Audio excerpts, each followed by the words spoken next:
Hello Year 2, I hope that you're okay. I can't wait to see you, but in the meantime I have a little story for you.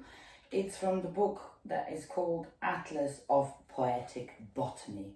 Usually when we say atlas we think of books that are to do with maps, but this one is in a way a map about plants all over the world, and one that I picked is sort of interesting because it inspired a building in London, and you'll hear all about it. It's the book is written by a French botanist called Hallè, and I hope you have some broccoli or cauliflower or something, apple maybe, or carrot, to make you comfortable while we read this.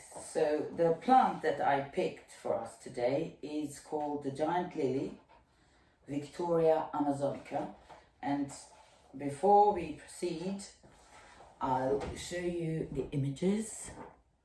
So this is how it looks. Okay,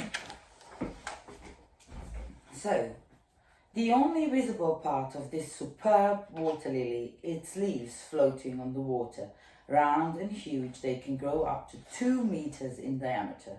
They're also flat and granulated like molds for giant cakes, fitted out with 2 overflows, like little vents for the rain water to run out. Victoria inspired Joseph Paxton's design for the Crystal Palace.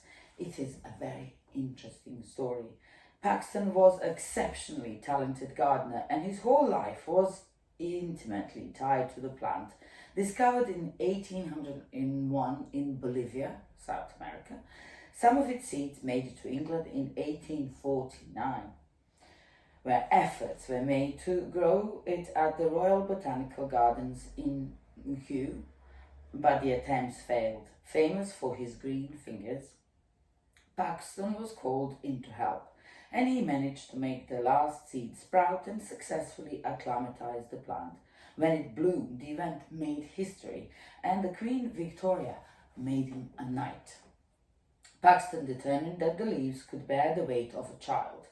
The Illustrated London News published an engraving, because that was before the Victorians invented the camera and were able to do photographs, that showed his daughter Annie dressed as a fairy, sitting on a specimen of Victoria. The plant leaves are sturdy thanks to veins on the underside, which are organized in a system of buttresses. Buttresses, they usually build those to support buildings. They usually these days do them out of concrete.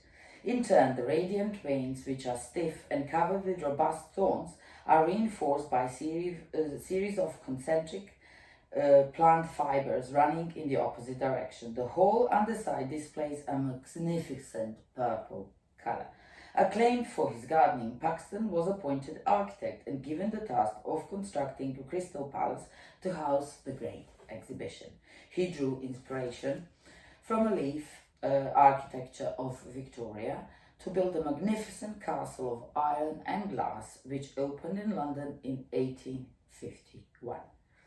Victoria amazonica offers other surprises too. Its enormous flowers, which can measure up to 30 centimeters across, blossom for 1 day and 2 nights only.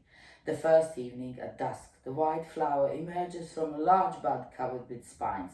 It displays some 100 round petals and emits distinctive fragrance reminiscent of a pineapple.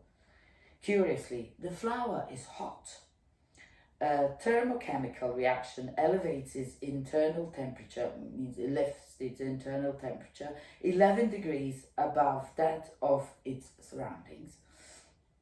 The combination of scent and heat attracts Cleopatra, which is a beetle.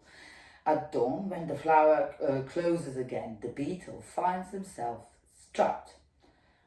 And beetles, being beetle, as they're trapped, they spend the whole day, let's find out what, and they spend the day feeding on the starch inside of the flower. During the second night, the flower becomes pink or even red. At sunset, the trapped insects regain their freedom, covered with pollen. They fly off to